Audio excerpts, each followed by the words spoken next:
Now we are going to discuss about how a particular nation or particular economy select some sort of exchange rate regime. Now we understand in our previous discussion, there are two extremes, right?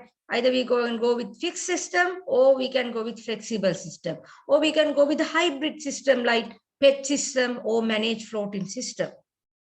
Now the question is how we decide, right? What are the things we need to look at when we are going to choose in between fixed or flexible systems, right?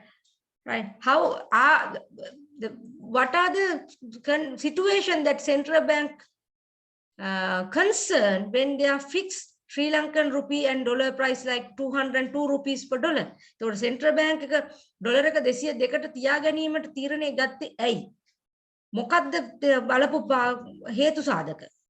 Why they are taking that sort of decision, right? And what occasion they decided to go with fully flexible, pure flexible system, pure floating. So this is the thing that the nation need to consider, right? Before taking the decision, they need to consider either we are going with the fixed system, either we are going with the flexible system, or we going with the managed floating system, right? Are we going to pledge our currency with some sort of commodity trading currency? This is the choices, right? We call choice of foreign exchange rate regimes. Okay, so when we are taking that decision, we need to refer three things. Three attributes. We need to focus on three attributes. We call that three attribute as impossible trinity.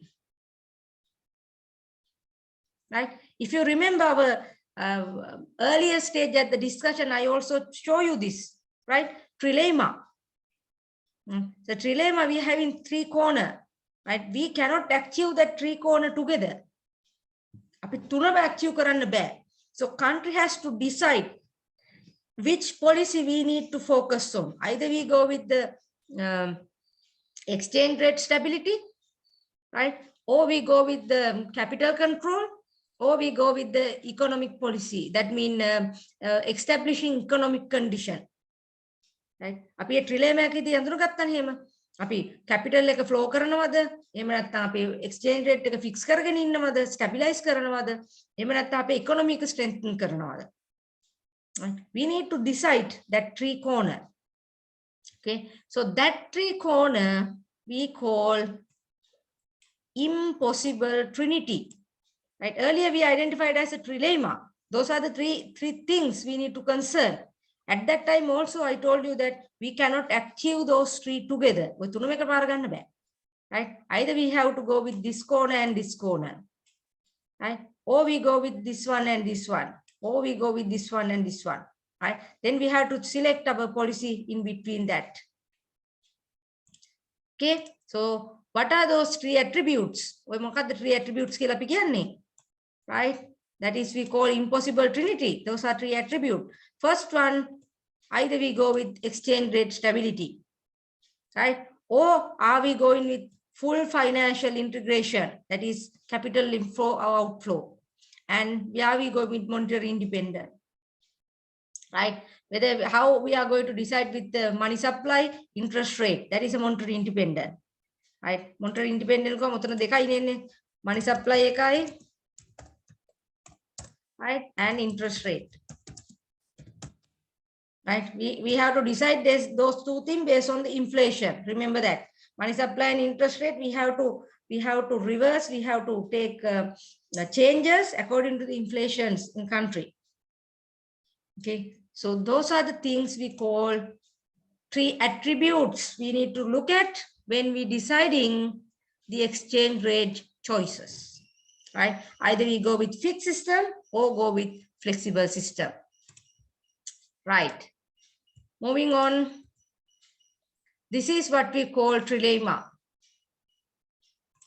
right? Here in one axis we have exchange rate stability, right? Other axis we have monetary independence. Another axis we have full financial integration. අපි capital එක සම්පූර්ණයෙන්ම flow කරන්න දෙනවද කියන එක මත. මෙතන අපි කොච්චර දුරට අපේ ෆයිනෑන්ෂල් මොනිටර් ඉන්ඩිපෙන්ඩන්ට් එක තියාගෙන ඉන්නවද? How we are going to control with the money supply and interest rate, and how we are going to maintain the exchange rate stability. So these three things going to decide which exchange rate regimes we need to maintain, right? Which exchange rate? Now you can see at the bottom, it says the nation must choose in which direction to move from the center. There are three centers you can see, A, B, and C, right? Towards A, B, or C. Based on these three policies, the nation can decide either we go with point A, point B, or point C. Their choice is a choice of what to pursue and what to give up. If we go in with the point A, that means if you move towards the point A, we have to forget about point B and C. Then that is the opposite point of the pyramid, since which is called it as a pyramid or trilemma. The marginal composition is possible, but only marginal. We might be achieve some sort of thing, but it is not fully achieved. Right? අපි මේ එකක් කරන්න යනකොට මේ දෙකම අපිට sacrifice කරන්න වෙනවා. But in some occasion we can achieve some sort of it, but not fully. Right? Now let's look at what is this A, B, and C. Okay. Now point A is in between exchange rate stability and monetary independence. Right? That means we want to keep the exchange rate stable without so many fluctuation, as well as we want to maintain money supply and interest rate in our own way. That is our monetary independence. That is independent monetary policy we need to maintain. Right? If it is so, මේ දෙක නම් අපිට තියෙන්නේ අපේ main target දෙක විදිහට what sort of thing we can go. So if we are going with the point A, that means if we choose this true extreme, we have to forget about the fully integration, that is free flow of capital, we need to forget. Here, give up the free flow of capital. We need to completely give up this one. Why? If we have a free flow of capital, right, we cannot maintain exchange rate stability, right? Because the demand and supply determined based on the demand, exchange rate is completely determined based on the demand and supply of foreign currency if we are having free flow of capital. Free flow of capital එකක් දීපු ගමන් exchange rate එක determine demand and supply එක මත. Therefore, no government intervention we can see. Right?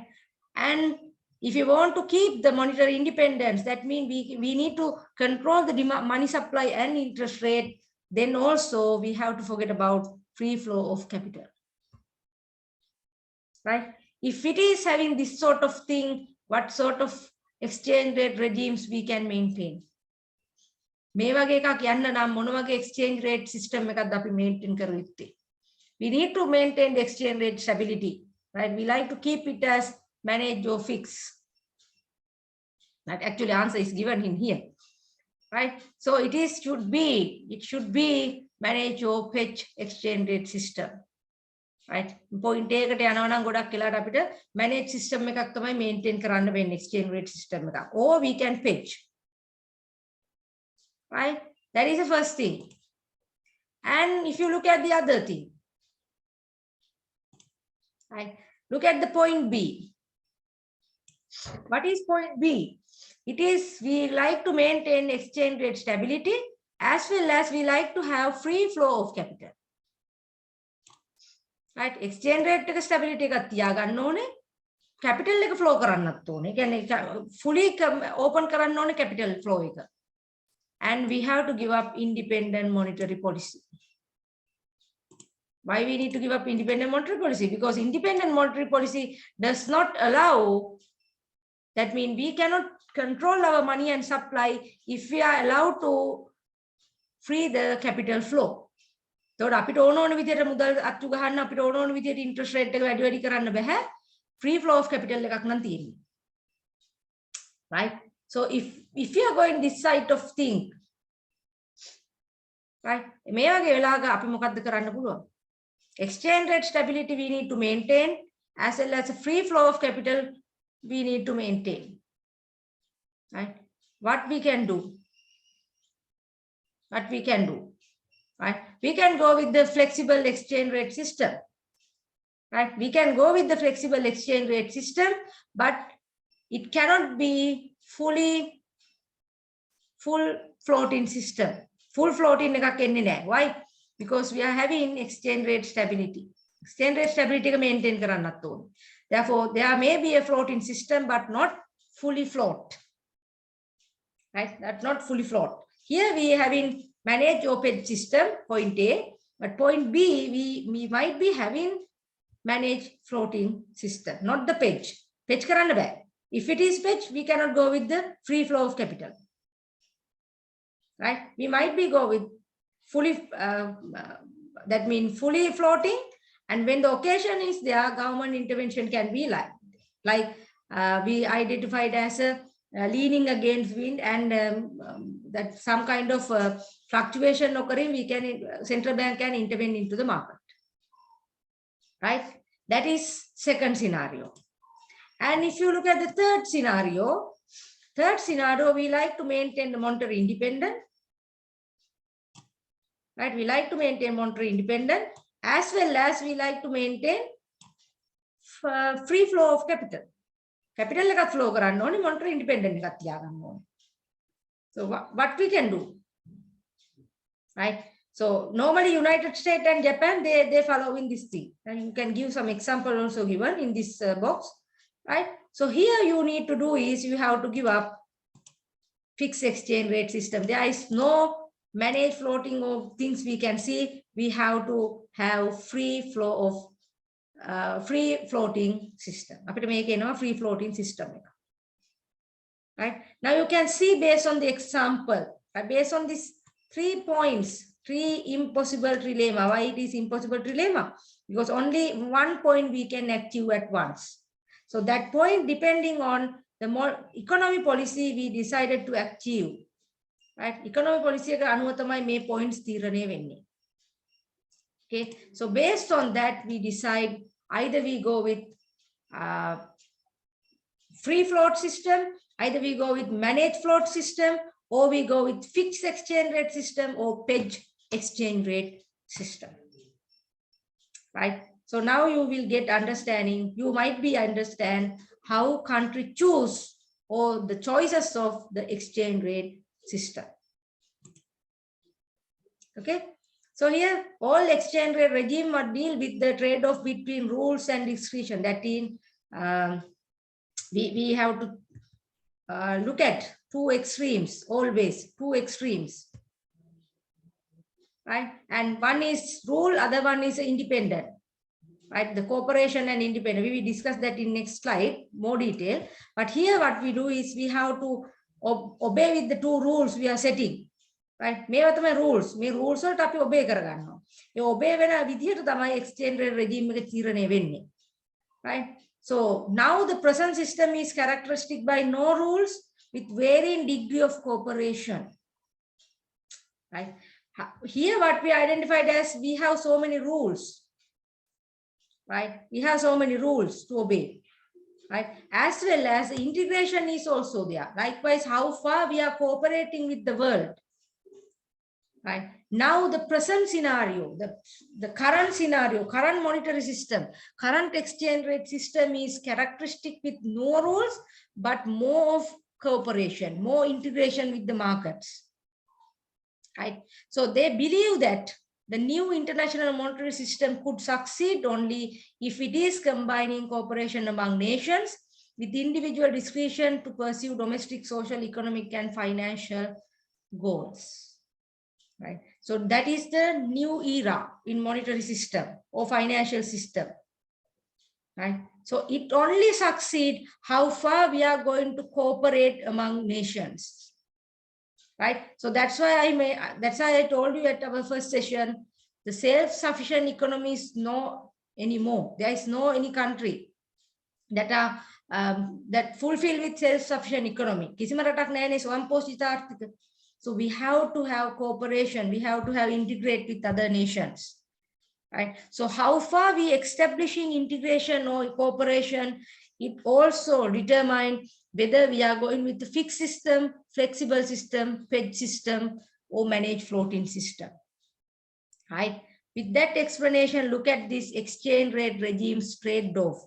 Now, this is the new era of deciding exchange rate system.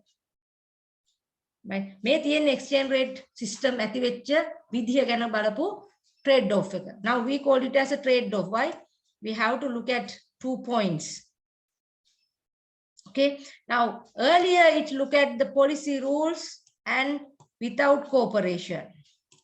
Right? This is what we call it as a gold standard and pre of Volvo system. Volvo එකට කලින් සහ gold standard තියෙනකොට අපිට ගොඩක් තිබ්බේ. We are having so many policy rules, but less cooperation between countries. Right? That is one era. මේ එක era එකක්. That is one regime. Okay. Another one is we are having policy rules, but we are having more cooperation. අපිට rules තියෙනවා, but we are having cooperation. Right? Like the Bretton Woods system. In this trade-off, we are having IMF. මෙතන තමයි IMF එක ආවේ.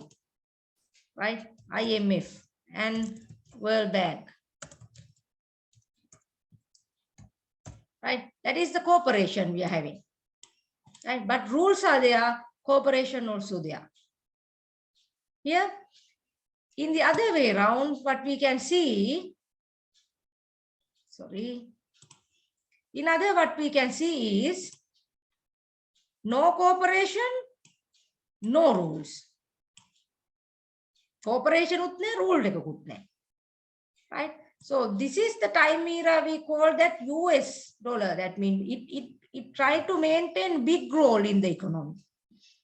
Right? Other than that, dollarization, countries are pledged with dollars are happening. Right? Dollar they are not trying to cooperate with others. And they don't have any rules. They try to maintain their own power to the world. Right? Okay, so that is why Panama, that is why Ecuador and some other sort of countries going with the Fed system. Situation Fed system like other countries are unable to control their own economy. Right? So then no cooperation, no rule. Discretionary policy means no rules, no policies. But now in future, what we can see, more cooperation, but less rules.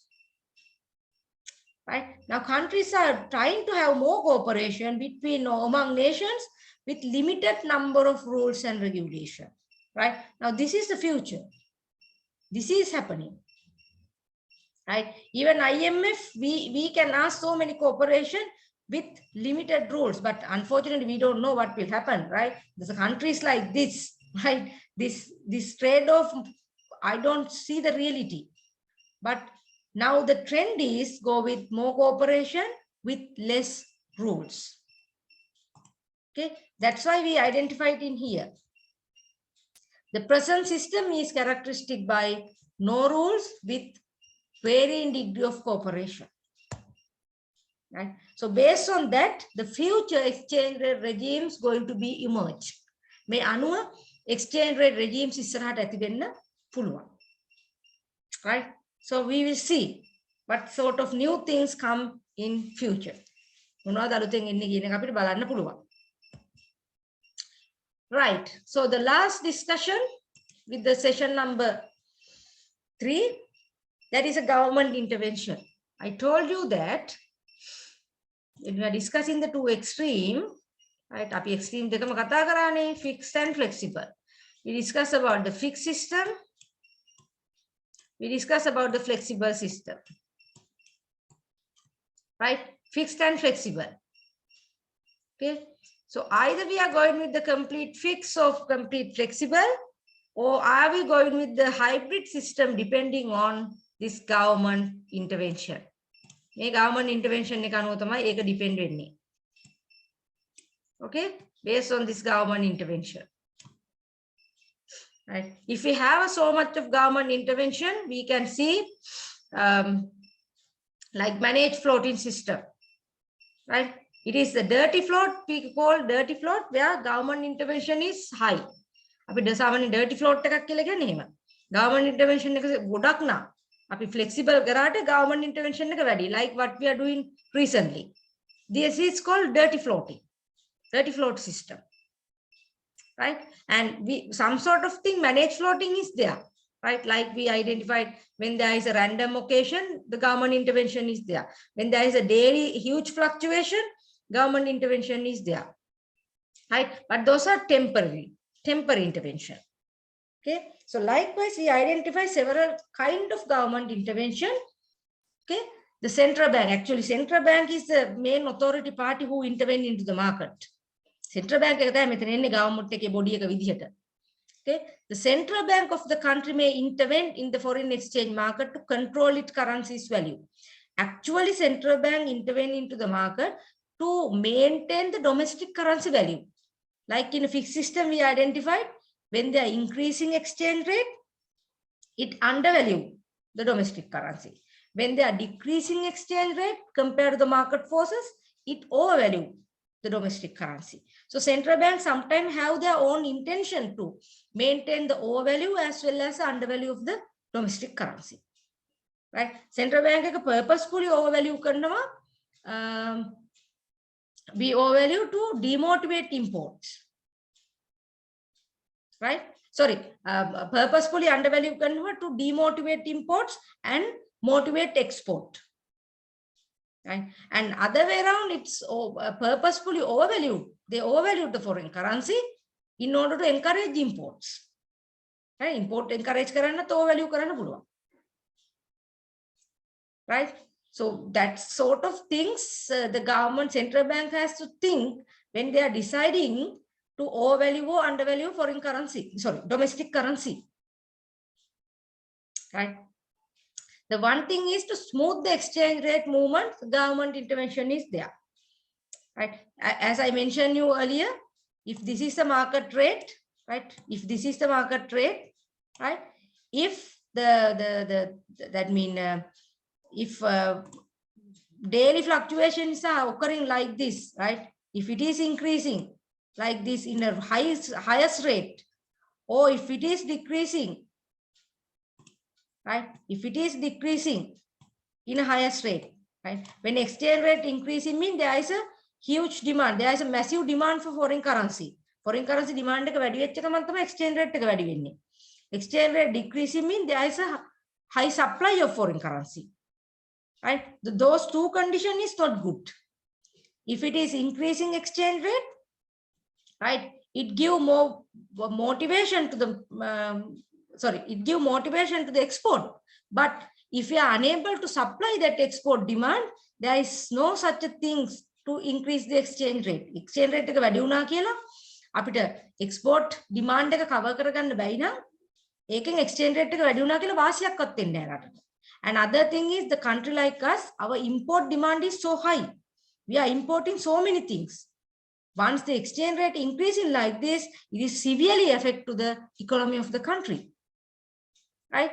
And if the exchange rate decreasing something like that, right? If the exchange rate decreasing something like that, it encourage more import.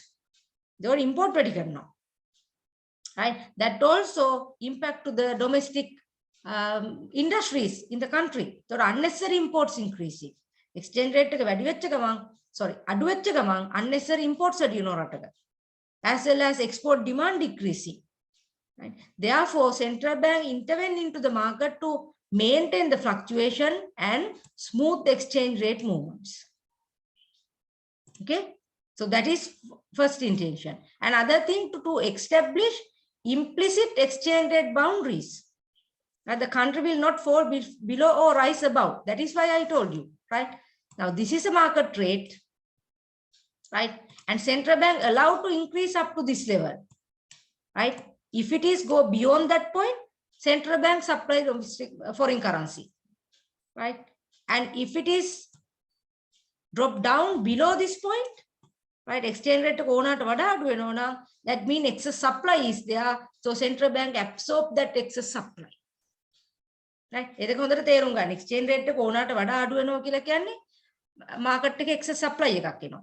exchange rate එක ඕනට වඩා වැඩි වෙනවා කියලා කියන්නේ market එකේ excess demand එකක් ඇති වෙනවා, right? We are having so many excess demand, right? So likewise the central bank has to maintain the level. So main level එක maintain කරන්න ඕනේ. Therefore they buying and sell foreign currencies to the market. Okay, and sorry, I told it in a wrong way. Sorry, I'm really sorry. When the exchange rate increase, there is a high demand for export goods. Therefore, excess supply of foreign currencies there. Right? I told it at the other way around. When the exchange rate increase from market to upward, there is excess supply of foreign currency. Why?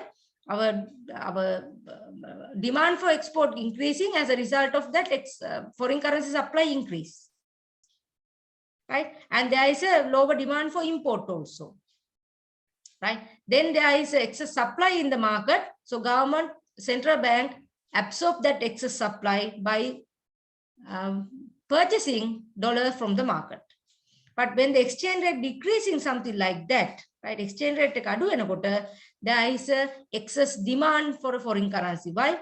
Now imports become cheaper, people are demanding more import good. As a result of that, exchange foreign currency demand increase. Then in order to maintain the market rate, right, government has to supply, central bank has to supply foreign currency to absorb this excess demand. Right? This is happening, and that is why central bank intervene into the market. Right? And to respond to the temporary disturbances, like what I told you, that the leaning again wins, the central bank intervene into the market. Right? But it should be temporary basis. Right? It's a temporary විතරයි එන්න පුළුවන්. ඊට පස්සේ the market forces are allowed to change the exchange rate continuously. But the temporary government intervention should be there. ඕනට වඩා අඩු වැඩි වුණොත් ඒක ආර්ථිකයට දරා ගන්න බෑ. That's what's happening right now. Okay, so it is found that the government intervention does not have permanent impact on exchange rate movements. If it is a temporary intervention, there is no harmful to the economy or exchange rate movement. Right? In many cases, intervention is overwhelmed by market forces. Right? ඕනට වඩා government එක intervene වෙන්න ගියොත් market forces විසින්ම ඒ intervention එක අයින් කරනවා. So we have live experience on that. Right? So what government trying to do is try to keep exchange rate for a rupee 202 per dollar. But what happened when the market forces overwhelm? So it allowed to increase the exchange rate in a very significant movement. මොකද උනේ අවසානයේ market force එක තුලින්ම pressure up වුණා exchange rate එක වැඩි වෙන්න. So you see, right, the live experience we are having. But government intervention is temporary, right? It is not a permanent. Then there is no massive impact to the exchange rate movements. Now we are having very significant impact. Right? In the absence of intervention, however, currency movement would be even more volatile.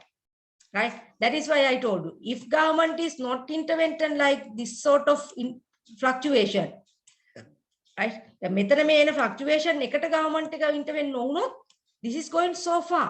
මේක ගොඩක් යනවා. Right? If government is intervention into that kind of drop down in exchange rate, right? That also not good to the economy. මේකත් economy එකට හොඳ නැහැ. වැඩිවීමත් ඕනට වඩා වැඩිවීමත් හොඳ නැහැ, ඕනට වඩා අඩුවීමත් හොඳ නැහැ. Right? Why? That is why there should be have enough reserve to intervene to the market when we are having exchange rate movements or fluctuation in very significant amount. Right? Then that is not harmful to the system. But the government is trying to intervene in the permanent basis, like what we have experienced, like what we had experienced, then entire economy going to be collapse. That economic collapsing, right? So the government intervention we can identify in a two-way intervention. First one we call direct intervention, and other one we call indirect intervention. Right? So what is the direct intervention? So direct intervention, as what we discussed, when exchange rate going to be significantly increased or decreased, central bank buy no selling excess demand and supply in the market. If there is excess supply in foreign currency, government central bank absorb that excess supply. If there is excess demand in the foreign currency, government fill up that foreign currency demand while issuing foreign currency using their foreign currency reserves. Okay, but it should be temporary. Then allow market to adjust exchange rate when, now for an example, if I say something like this, right? Now this is the market rate. Right? We assuming that, right? This is the market rate, right? Now there is a huge fluctuation in exchange rate increase. Look what exchange rate, where do you know that, right? Maybe there is a high demand for foreign currency, then exchange rate increasing. Exchange rate, where do you know? Right? When there is a high demand for exchange rate increasing, or exchange rate increasing is the movement, right? Now central bank has to address that one. Right? If it is getting more up and up, imports getting very high, import prices getting very high, then finally it will affect to the inflation of the country. That is what right now we are experiencing. Right? Then central bank allowed to central bank absorb issue some foreign currency to the market.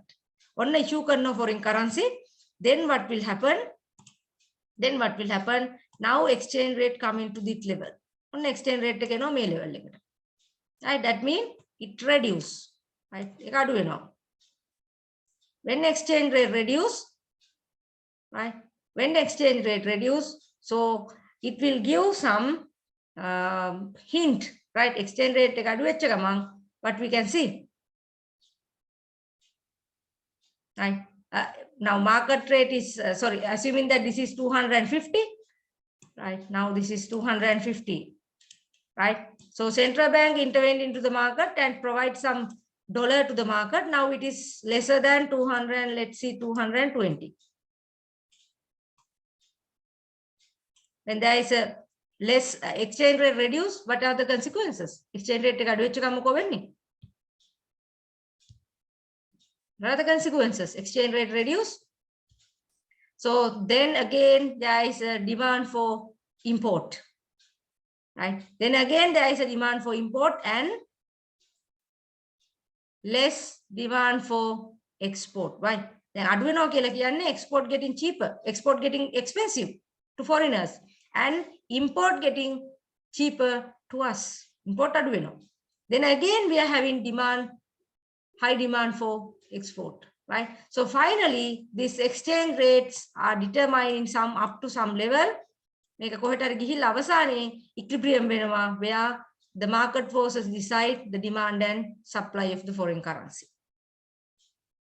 Right? So this is the scenario. This is a scenario.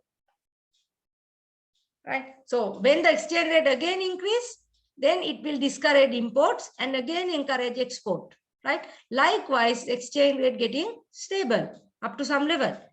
Stable. But if there is so many government intervention and allowed to decrease this exchange rate rather than market forces rate, may ඕනට වඩා government එක intervene වෙලා market එකට dollar ඕනට වඩා supply කර මේ rate එක අඩු කරන්න ගියොත් මොකෝ වෙන්නේ? If it is decreasing this rate continuously, then imports demand getting high and export demand getting low. Right? Then it allow more to decrease the exchange rate. Exchange rate. Right? So then allow market forces to increase up to some level. Market forces then increase up to some level. Then economy getting stable. Right? So this is happening. The potential effectiveness of central bank direct intervention depending on amount of reserve it can use. This is a very important. Right? So central bank intervention need to be decided or determined based on the reserves they are having. right? Up to some level, government intervention can be seen, but when the reserves are not allowed to make that intervention anymore, the intervention has to be stopped. I told you that the country has to keep foreign reserves enough for 3 months imports value. That is the minimum amount that reserve has to be maintained. If it is go beyond that, the country has facing the economic crisis like what we are facing today. Okay, so that's the simple economic theory, right? So this is what we call direct intervention, right? This is what we call direct intervention. And now let's look at what are the indirect interventions. වක්‍රාකාරනොත් පුළුවන් government එකට foreign exchange rate වලට බලපෑම් කරන්න. So what are those things? That is first inflation rate. Inflation rate, we can make intervention. How we can make? So government can influence the inflation rate by issuing for domestic currency. When there is a high inflation rate in Sri Lanka, then there is a high demand for important goods. Why? Import goods become cheaper. Then people are importing more goods, right? When there is a high demand for import goods, right? That means what? There is a high demand for foreign currency. When there is a high demand for foreign currency, there is a tendency of increasing exchange rate. Right? So you see how government is influenced to the exchange rate through inflation.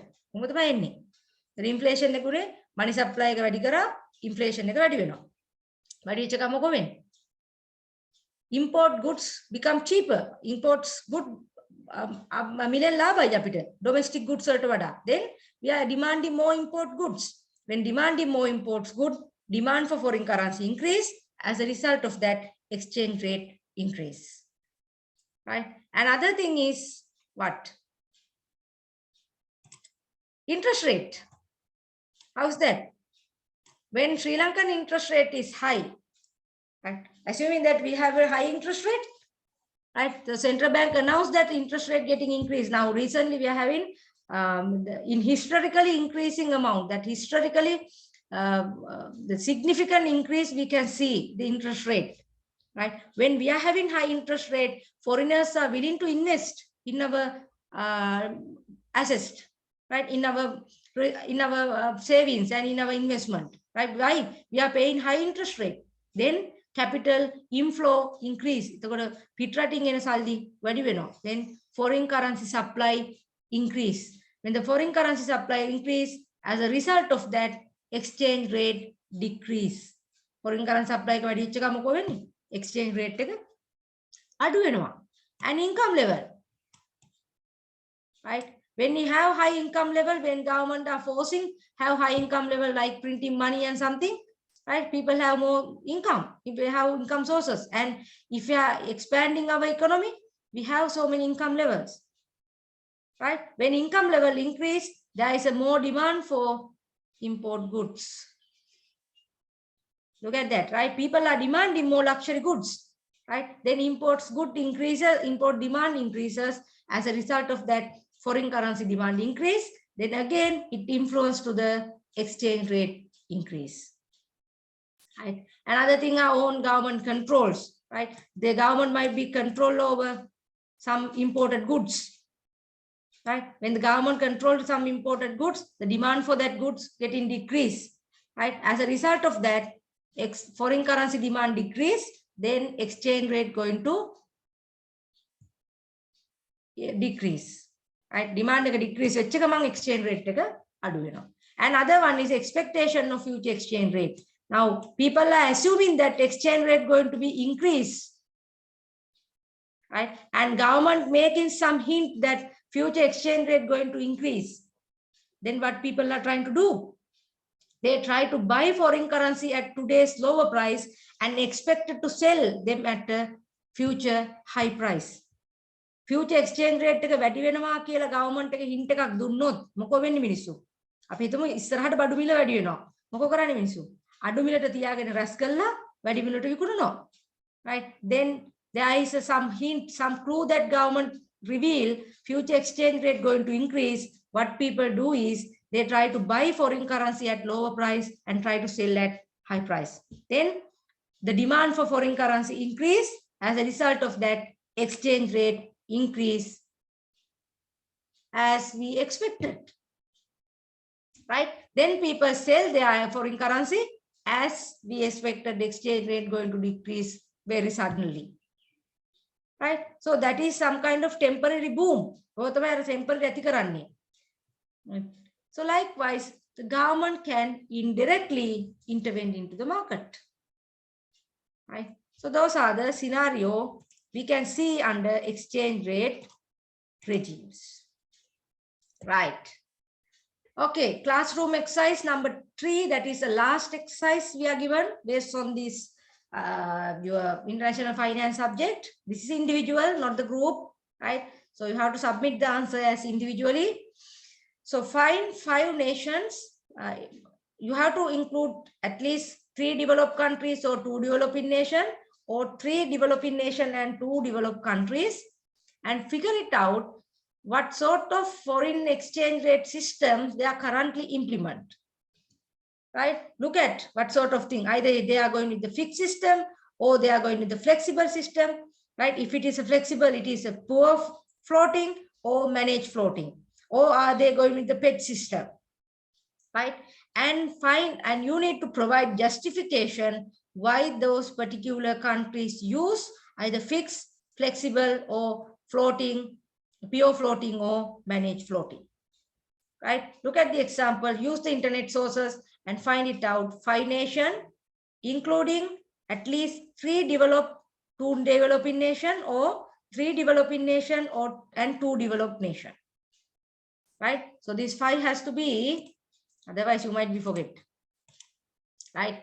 5 countries, 5 countries has to be include at either 3 developed countries and 2 developing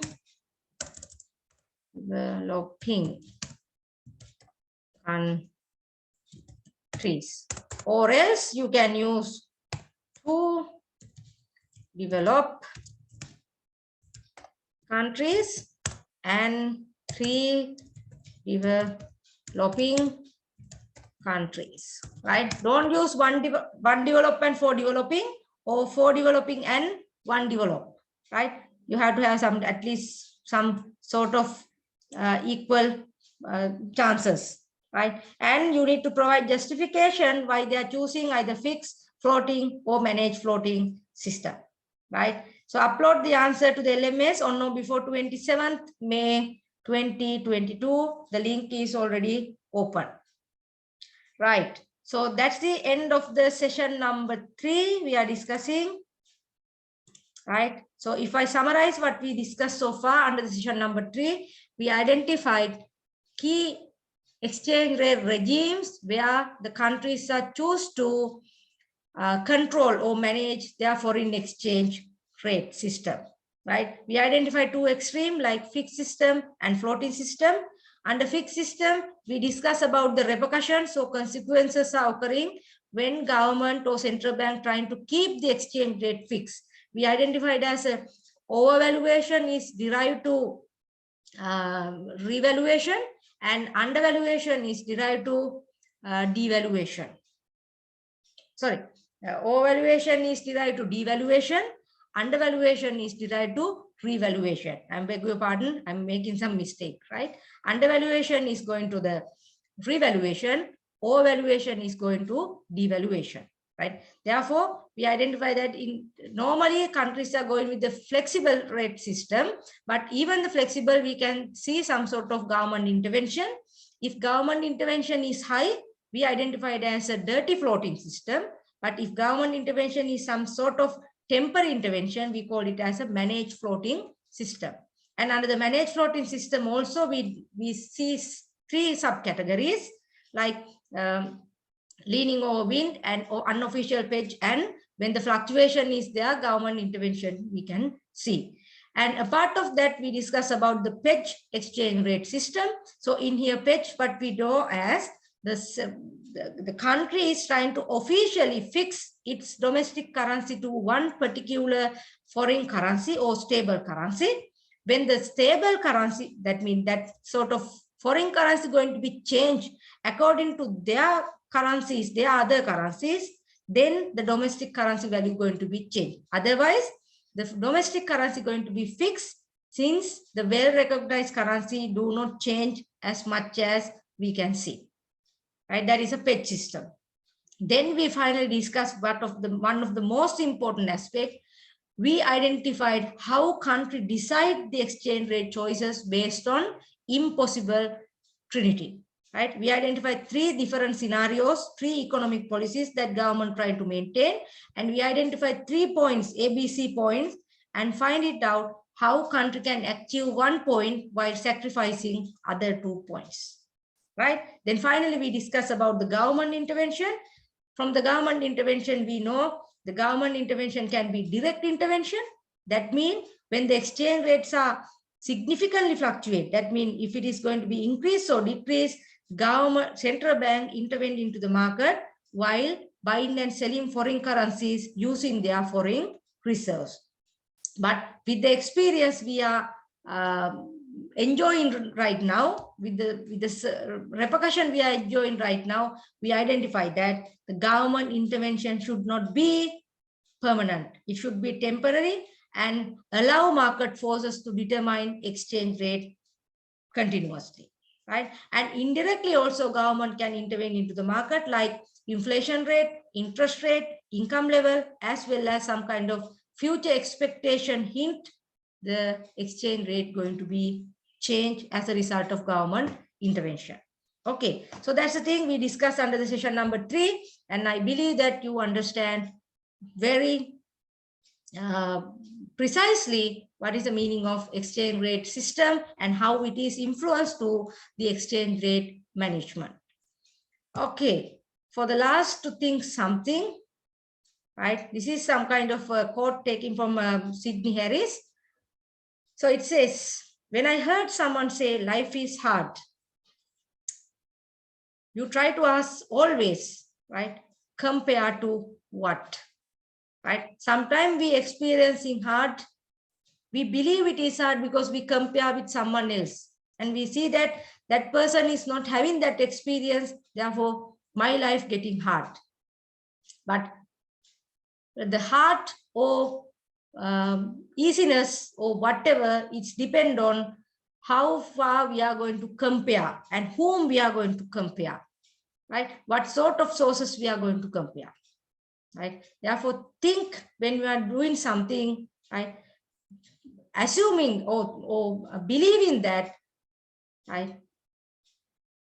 You can do it, right? If you feel that it is so hard, you always try to compare it with someone else. You always try to compare it with someone thing, right? But life is not that much hard, right? If you have a commitment, if you have a effort, and if you have a belief that you can do it, right? Therefore, whenever someone is said life is hard, ask that person compared to what, right? You will see the heart of having a shoe, right? Sapattuwa miladi ganna oya dakina process එක ඔයාට hard කියලා හිතෙනවා කකුලක් නැති පුද්ගලයෙක් ඔයා දකින්න තුරු, right? Because person who lost his leg, the shoe is not value to him, right? When compared to him, the effort you are put into buying a shoe